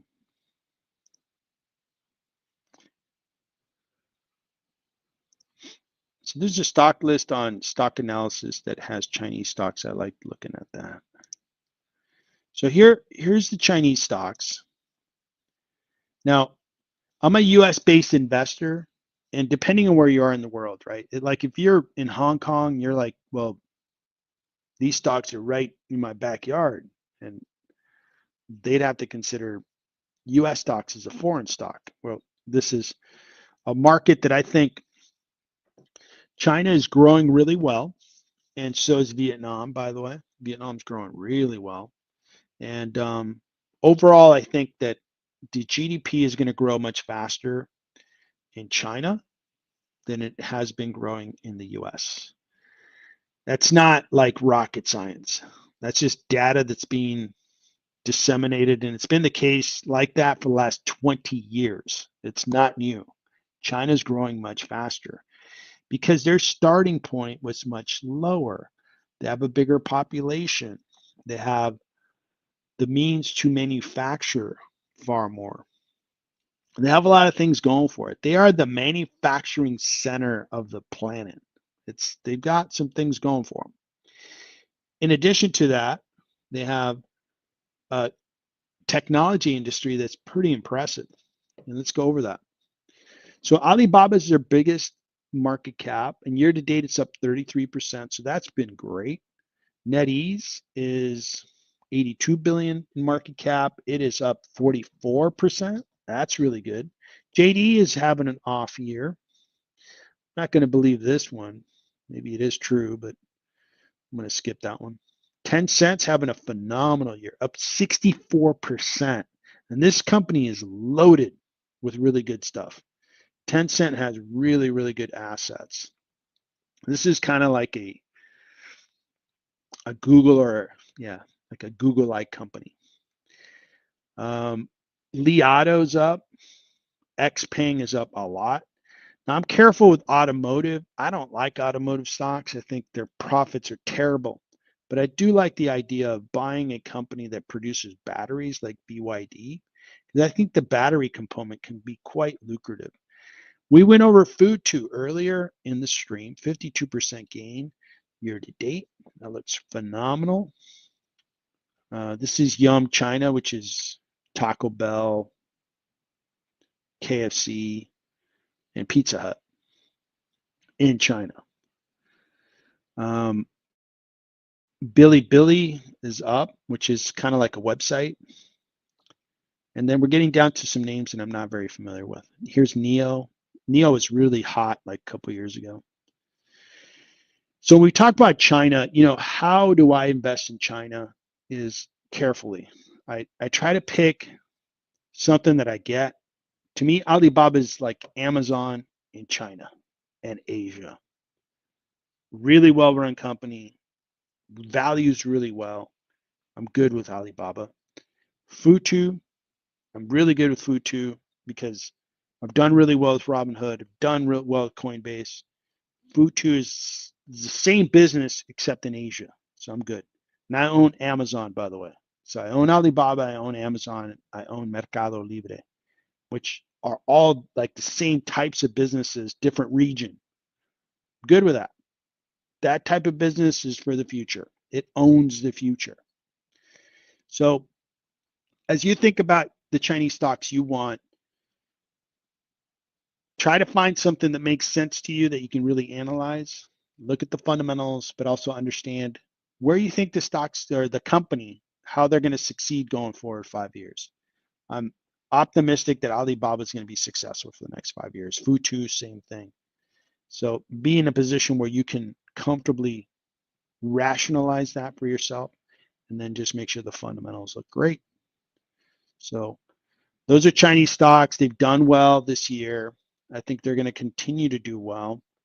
I think the US and China, they're not, kind of bickering over tariffs too much. I think they're being worked on. Hopefully they get solved and we move on. I hope that's the case because I don't want it to be this giant trade war that's going to cost us so much, a lot of jobs, inflation. It could be really ugly. But I think that the situation's being handled. There's been some positive news updates that they are working on things. They're coming to an agreement on a few things. So hopefully it happens. So that's my comment on Chinese stocks. So Carlos, good to see you. And you think Buffett and Munger Unscripted is a good book? I haven't read it, but I'm going to take your word for it. Canada EVs. Have people requested you look at Oscar yet? Yes, I did look at it. Yeah, I looked at it earlier on the channel. If you watch the recording, you'll be able to see my comments on Oscar. Thanks for tuning in. All right, cool. So I got some more stocks that I can look at.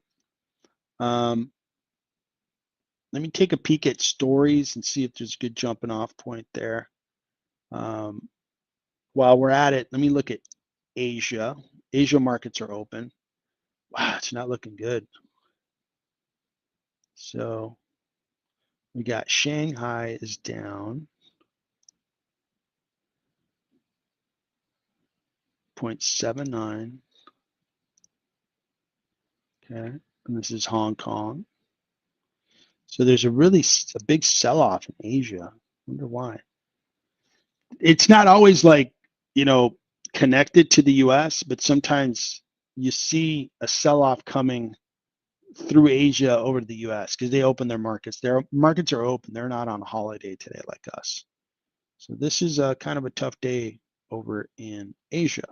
Yeah, Japanese stocks down, Chinese stocks down, Hong Kong stocks down.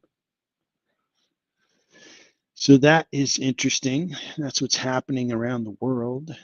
Oil prices are popping up. So is the news coming out of Israel, Iran getting more tense? The oil price would lead me to believe that. When oil prices go up like that, when they spike, usually the stock market goes the other way. That's typically what happens. So we're seeing oil prices move. And oil is kind of a 24/7 commodity. And that's why I think stocks should be the same. It's kind of silly to have stock markets closed, the computers are tired, they need to get dinner and have a good night's sleep. Computers don't get tired. All right, so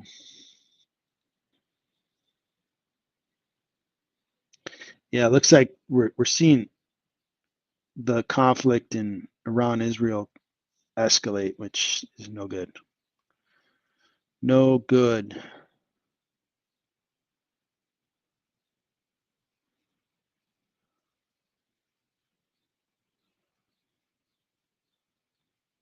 Okay.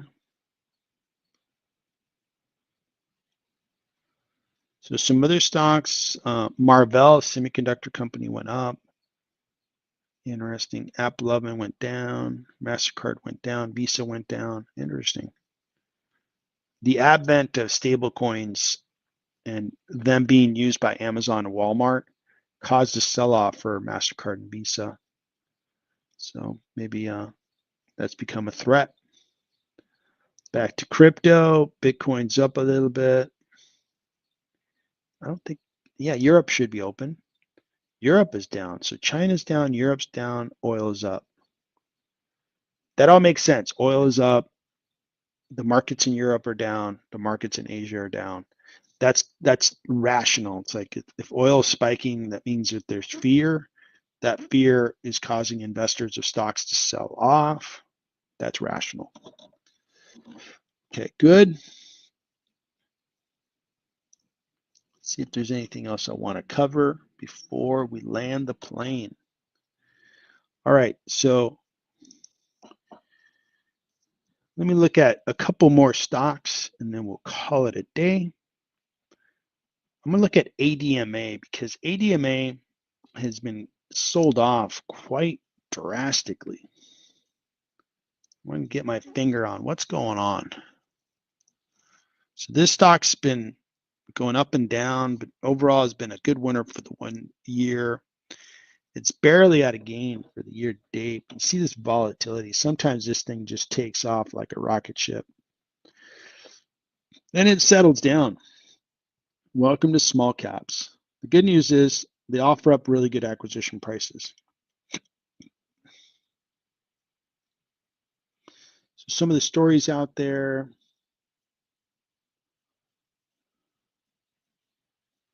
So there's some insider selling. Okay, that could be a little concerning. I don't buy into that a whole lot because insiders, maybe they want to buy a house. Maybe they want to diversify. There's good reasons why they would want to, you know, they own $10 million of the stock.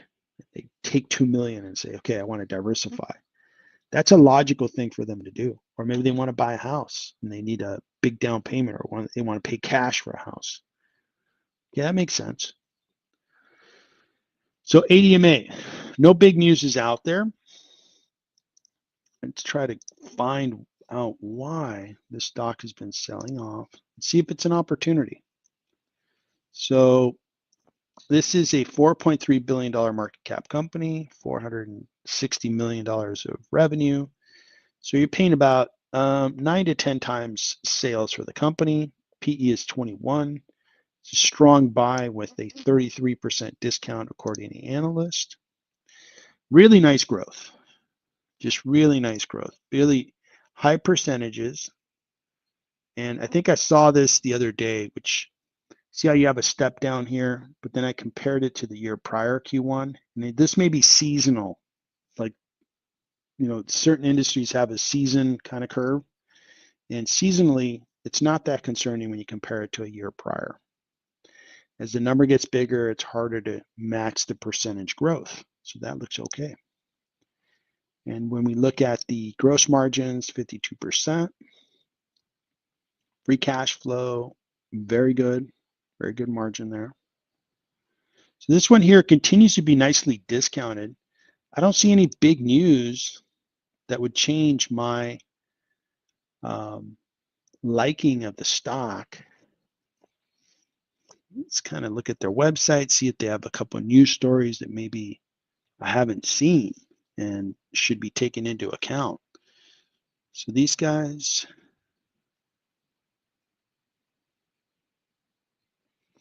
do immunotechnology. Okay.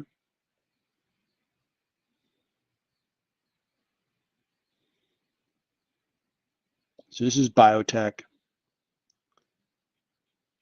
Impressive. Okay. So let's go to the news. Came out May 7th, which I've already covered. That's fine. So no new news there. And when I value ADMA,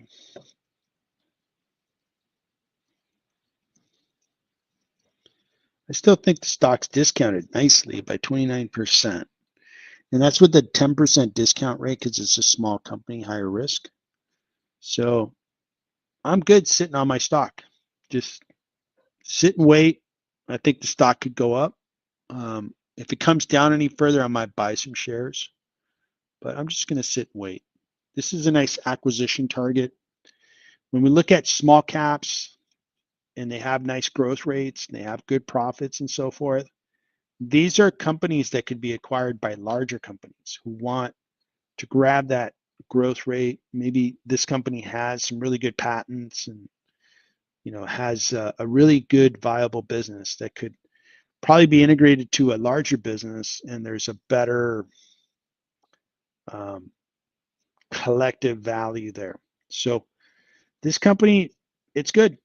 I don't see anything. I don't see any problem with ADMA. I'm going to hold it, and we are good. The other stock that hasn't been working very well is PayPal. When you look at the stock chart on PayPal, you're like, geez, that stock chart is crazy, right? PayPal back in like post-COVID days, man, this thing was cranking up. Got up to $300 a share, and then along with a lot of stocks sold off, but this one sold off bad, and it hasn't really recovered. Came back down over the 1 year. This one is doing okay, up 14%. For a while, is doing great. I mean, it really looked good as we started the 2025 year, but then it just started to fall. It's really gotten sold off along with the other stocks, and it hasn't performed all that great. Now, what's interesting about PayPal is, see, year to date, it's down 19%. But when I look at PayPal's business, so it's $66 billion market cap, you're paying 2 times sales roughly. PE is low, forward PE is low. Analysts think it's discounted. And the growth rate isn't overly exciting, but they are fairly big. And what's the quarterly look like? Quarterly is really looking anemic, just very slow growth. So they got to start growing. And maybe they can make that Venmo business monetize it better, but they got to start growing. If they can grow, I think the stock will flourish because they have really other fundamentals look great. Free cash flow looks great. They've been growing that really well. See that growth rate in cash flow? That looks really good. In gross margins, this is a payment services provider, so they're not going to have those 85% margins we would expect out of a pure play tech company, but that's pretty good. Profit margins are decent. Free cash flow margins are good. They could just grow. The stock's going to take off. So I'm just going to hang on to my shares. I think there's a lot of value in PayPal. Are there any stories that I should be concerned about? PayPal, stablecoin will power growth. What is this all about? What's the story here? So PayPal is going to issue out, and they announced their news well before Walmart and Amazon did. They had already planned on it. So it's kind of a,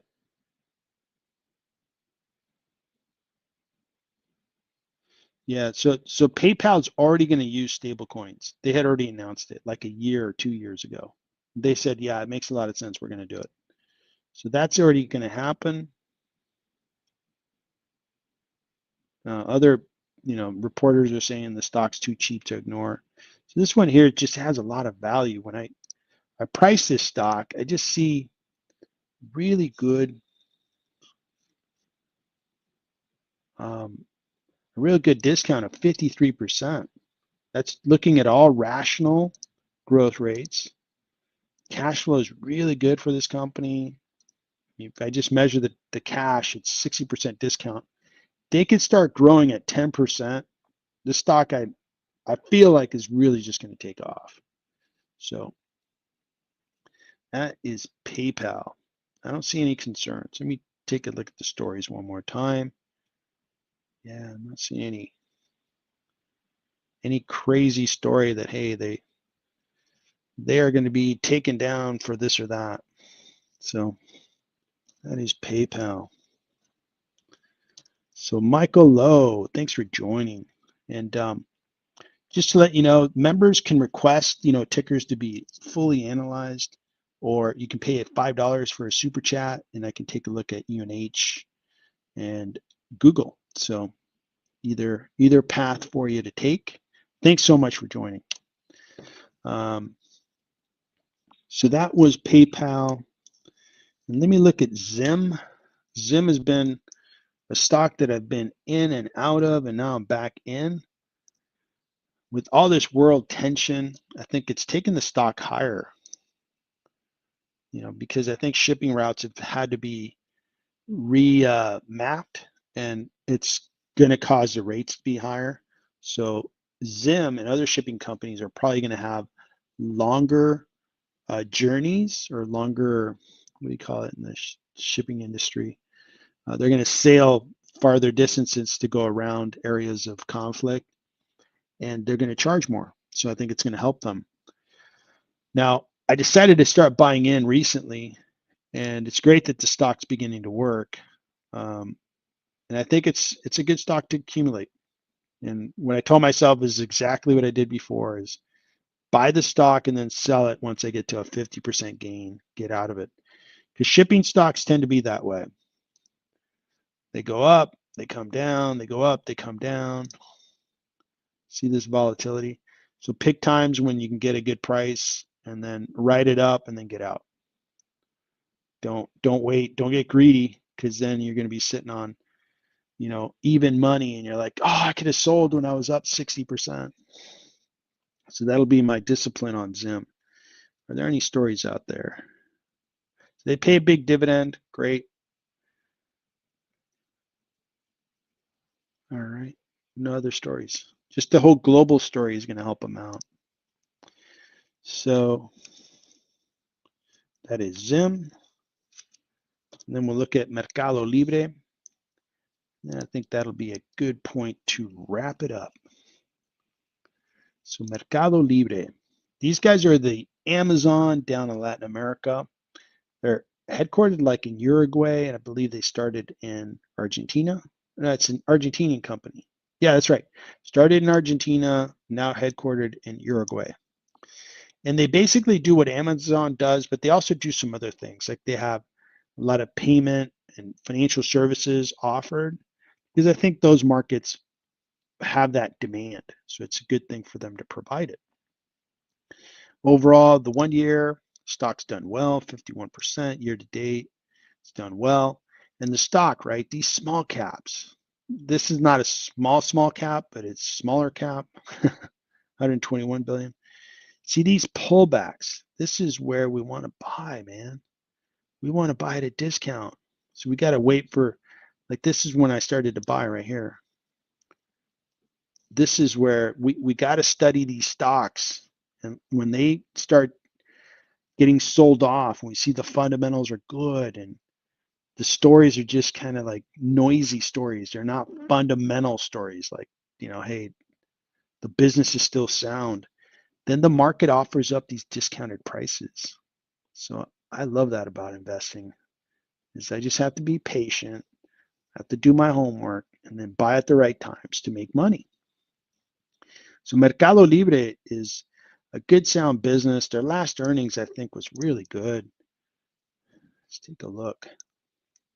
So 121 billion. PE is a little high. Let's take a look at their growth. Until you see the growth rate, and then you're like, oh no, the PE is fine.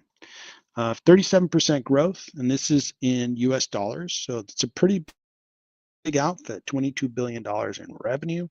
They're growing at 37%. That looks pretty good, pretty darn good.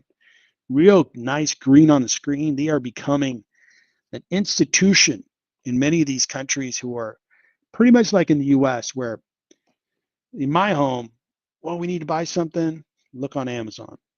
They could probably deliver it in 2 hours and get it to you. So that's what these guys are becoming down in Latin America. And they really have the cultural advantage. They're really focused culturally on what do the people in Mexico need? What do the people in Brazil need? What do the people in Argentina need? Uruguay, Chile, Colombia. And they can really serve that customer better. So that growth rate looks great. Looking at the free cash flow, look at this cash flow growth. Such a nice looking chart. They were not producing much. They got their scale. They got all their operation nicely designed, orchestrated the way they want it, and then boom, cash flow takes off. And I'm taking off with it. Gross margins are good. Free cash flow margins are really, really good for them. Now they're selling stuff like Amazon. Amazon also has margins like this. So the margins are not a big concern because of their industry. But you see this cash flow, that's where the money's at, is on that cash flow. So everything looks good with MercadoLibre. The 1 month, they have had a pullback. Maybe a good time to buy a few shares on this little pullback, because I think I'm still operating with a discount on MercadoLibre. Yeah, I still have a 22% discount if I measure the intrinsic value based on cash flow and then profit. So not a bad time to buy some MercadoLibre. We'll see. If it pulls back even more, it'll be too hard to resist. Probably buy a little more. So that is MercadoLibre. All right, guys. So I am going to call it quits at that now. We've been going for 2 hours. Boy, time flies when you're having fun. And I certainly had a lot of fun. And Everybody who's not a member, please consider being a member. Some of the perks, if you want a stock reviewed and you're a member, I'll gladly review it. You get invited to member calls, you access the tools that I'm using, and as well as a reference sheet of all the valuations I'm doing each month, and you get invited to the Discord. So take a look, see if it's something that would help you be a better investor. I would appreciate that. So it's the day off, no stock trading today. We'll be back at it tomorrow. I'm going to try to live stream late today, probably around, I'm going to say about 7 p.m. Eastern. So if you want to catch me again, I'll probably stream around that time. I'm probably going to create a few videos for members throughout the day, since I do have some time today. So I'll be taking care of that. So thanks so much. This was a really good stream. We had a lot of people on. I appreciate it. And we had a lot of members on, and I appreciate your support of the channel. So everybody have a good day, and I'll talk to you soon.